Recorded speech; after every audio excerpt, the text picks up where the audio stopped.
গত এপিসোডে আমি কিভাবে এসে পৌঁছেছি সেন্ট মার্টিনে এবং আমার টিম কত কষ্ট করেছে তা আপনাদের দেখিয়েছিলাম। পরে আমাদের মালামালগুলো আমরা ডাকবাংলোতে রেখে তরমুজের ক্ষেতের ভিতর দিয়ে মেরিন পার্কে গিয়েছিলাম এবং দুই ধারে তরমুজের ক্ষেত দেখতে খুব ভালোই লাগছিল আমাদের। স্কেডিউল আছে, সো আমরা প্রথমে আমাদের যিনি প্রধান অতিথি আছেন ওনাকে জোরে করতালি দিয়ে সবাইকে স্বাগত জানাবো। অসংখ্য ধন্যবাদ। আমি পরিবেশ অধিদপ্তর কক্সবাজার জেলা কার্যালয়ের পক্ষ থেকে স্বাগত জানাচ্ছি। কেন হচ্ছে আমরা কি কেউ জানেন? চেষ্টা করবো সবাই কাজ করবো, টাইমলি আমরা কাজগুলো করবো, পরিষ্কার পরিচ্ছন্ন রাখবো এবং সামনে থেকে কিভাবে এটা পরিষ্কার করবো। রাজশাহীতে যত আমি ছিলাম, যতগুলো পুকুর আমি দেখছি সবগুলো ফিশিং করতেছে, সব আমার শিক্ষিত ছিলেন। এখানে যতজন আছেন সবাই একসাথে নাস্তা করে শুরু করবো, সবাই একসাথে দুপুরে ভাত খেয়ে শেষ করবো, ঠিক আছে? ভাত হয়তো এইভাবেই এখানে 300-র উপরে ভলেন্টিয়ার আছে যারা প্রশিক্ষণ নিচ্ছে আগামীকাল কি করা হবে এবং কেন করা হবে, সবাইকে বোঝানো হচ্ছে। আর এখানে আমরা বিকাল সন্ধ্যা পর্যন্ত ছিলাম। এরপরে এখান থেকে আমরা ব্লু মেরিনে চলে গিয়েছি। কালকের সকাল থেকে যে প্রোগ্রামটা হবে সেটার টিম লিডাররা সব এসছে।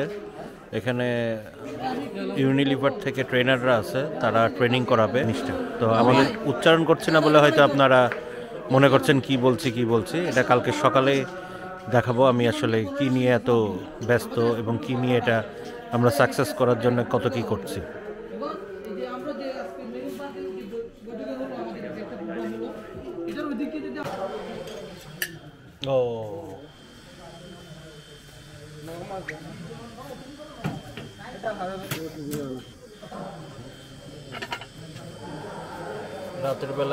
রাতের বেলা আমাদের জন্য কোরাল মাছ করেছে। আমরা কোরাল মাছ দিয়ে ভাত খাবো। দুপুরে খেয়েছি হলো মুরগি দিয়ে, কোরাল মাছের পিস। ঠিক, আর একটু খুলেন তো কি আছে দেখি। খুলেন এটা হলো শুটকি ভর্তা, ডাল, সবজি, এই যে ওটা, আর ভাত। হ্যাঁ, মাছ ইয়ে করেছে।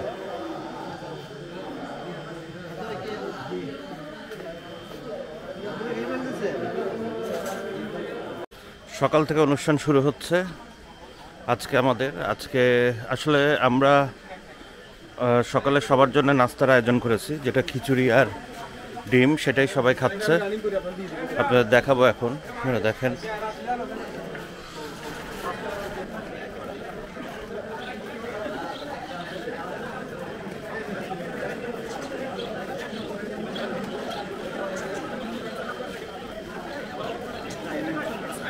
ডিম খিচুড়ি,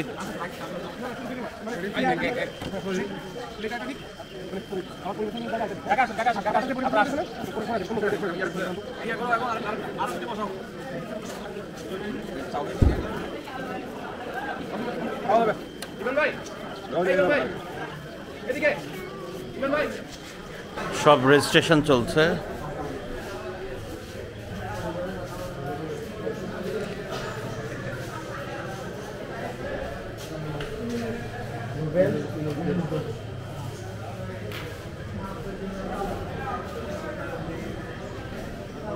আমরা এখন কার্যক্রম শুরু করার আগে সব রেজিস্ট্রেশন চালাচ্ছি। রেজিস্ট্রেশনগুলো করার পরে সবাইকে গেঞ্জি দেওয়া হবে।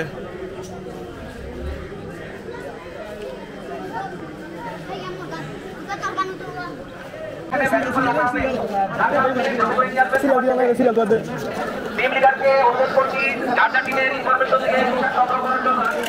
আমাদের নাস্তা শেষ হবে, সবাই একত্রিত হয়ে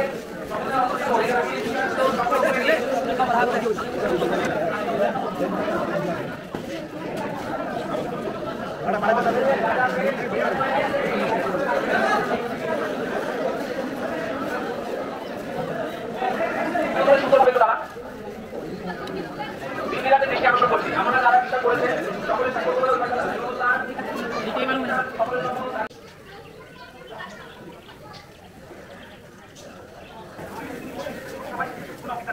এখন সবাই ময়লা দিব, এমন পরিমাণে আজকে ময়লা দিব যেন আমরা এই জিনিসটা দেখাতে পারি যে আমরা সবাই মিলে একসাথে কাজ করলে এই পরিসের মাটিতে আবর্জনাটা ক্লিন করা সম্ভব।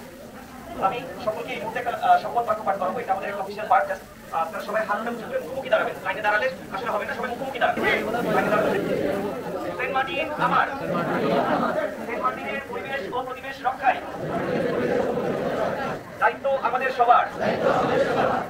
বর্জ্যমুক্ত সেন্ট মার্টিন গড়ি, নির্দিষ্ট জায়গায় ময়লা ফেলি, সেন্ট মার্টিনের পরিবেশ সুন্দর রাখি, ভবিষ্যৎ প্রজন্মের জন্য বাসযোগ্য পৃথিবী রাখি। সবাইকে ধন্যবাদ।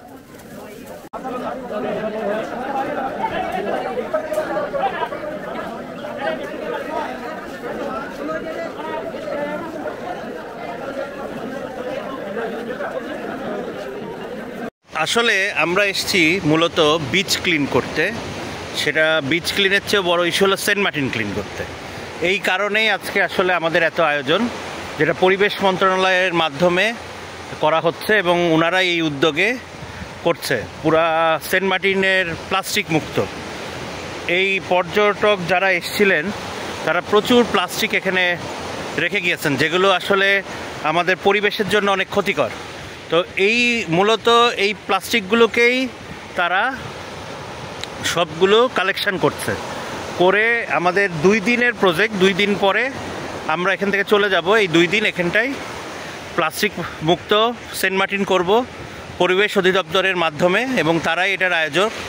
আর আমরা এসছি জাস্ট এটাকে কিভাবে বলা যায়, মানে সাফল্য বয়ে আনার জন্য যা যা করা সেগুলো আমরা সহযোগিতা করছি।